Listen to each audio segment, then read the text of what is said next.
ரொம்ப நாளாக போகணும்னு ஆசைப்பட்ட கோயில் என்னன்னே தெரியல. ஒவ்வொரு தடவையும் பிளான் பண்ணி கிளம்பலான்னு நினைக்கும் போது அது அடுத்த தடவை தடங்கலாக போயிடும். ஏன் முருகர் என்னை கூப்பிட மாட்டுறாரு அப்படின்னு சொல்லிட்டு மனசில் நினச்சிட்டே தான் இருந்தேன். அன்றைக்கி திடீர்னு சடனாக எந்த ஒரு பிளானும் இல்லாமல் வா கோயிலுக்கு போகலான்னு சொல்லிட்டு ஹஸ்பண்ட் கூப்பிட்டாரு. சரின்னு சொல்லிட்டு எல்லோரும் கிளம்பி கோயிலுக்கு கிளம்பியாச்சு. எந்த கோயில் தானே பார்க்குறீங்க? நான் எப்போவுமே ரெகுலராக போகிற சிறுவாபுரி முருகன் கோயிலுக்கு தான். போகிற வழியில் ஒரு இடத்துல பார்க்கிங்க்கு வண்டியை நிறுத்திட்டோம். அப்புறம் பூ வாங்கிட்டு கோபுர தரிசனங்கிறது கோடி தரிசனம்னு சொல்லுவாங்க, கோடி புண்ணியம்னு சொல்லுவாங்க.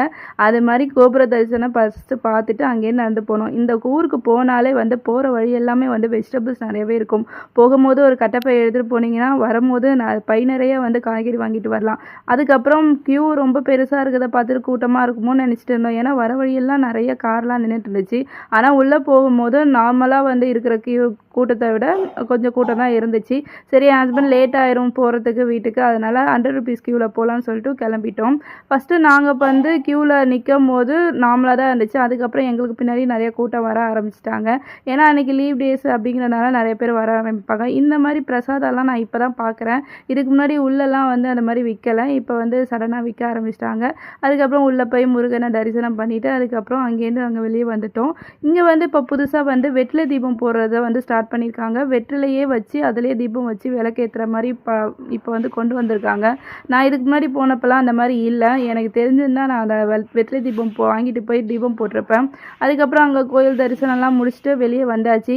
வெளியே வந்த பிறகு பாப்பா ஒரே பசிக்குதுன்னு சொல்லிகிட்டே இருந்தா. சரி வா எங்கேயாவது போய் சாப்பிட்லாம் அப்படின்னு பார்த்தோம். அங்கே டிஃபன் லேட் ஆனனால சாப்பிடல. அதுக்கப்புறம் போகிற வழியில் எங்கேயாவது சாப்பிட்டுக்கலாம்னு சொல்லிட்டு அங்கேருந்து நடந்து வந்தோம்.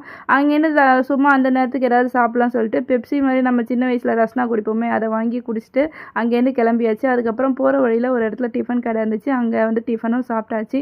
அழகாக ஓப்பனாக ஏரியாவிலேருந்து அங்கே வயல்வெளியெல்லாம் பார்க்கும்போது சூப்பராக இருந்தது. ஒரு நல்ல டேவாக எங்களுக்கு மார்னிங் கோயிலுக்கு போயிட்டு டிஃபன்லாம் சாப்பிட்டு வந்தது. ரொம்பவே ஒரு சூப்பரான ஒரு சின்ன அவுட்டிங் மாதிரி இருந்தது. அழகாக கோயிலுக்கெலாம் போயிட்டு செலிப்ரேட் பண்ணது சூப்பராக இருந்துச்சு. அதுக்கப்புறம் வர வழியில் இந்த டாய் விற்றுச்சு, ரோட்டில் விற்றுட்டு இருந்தாங்க. அதை பாப்பாவுக்கு வாங்கி கொடுத்துட்டு ஜாலியாக கிளம்பி வந்தாச்சு. நெக்ஸ்ட் வீடியோவில் பார்க்கலாம்.